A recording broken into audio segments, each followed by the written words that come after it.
உலகை எழுப்பும் ஞாயிறு அங்கே குடியிருப்பான் அவன் ஆதிமுதல் அடியவன் மனத்தில் ஒளியாய் வந்தே கொலுவிருப்பான்.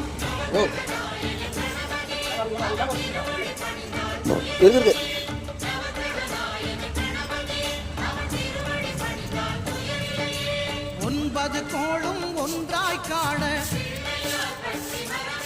அங்கு கற்பகம் என்னும் கடவுளின் மெய்யில்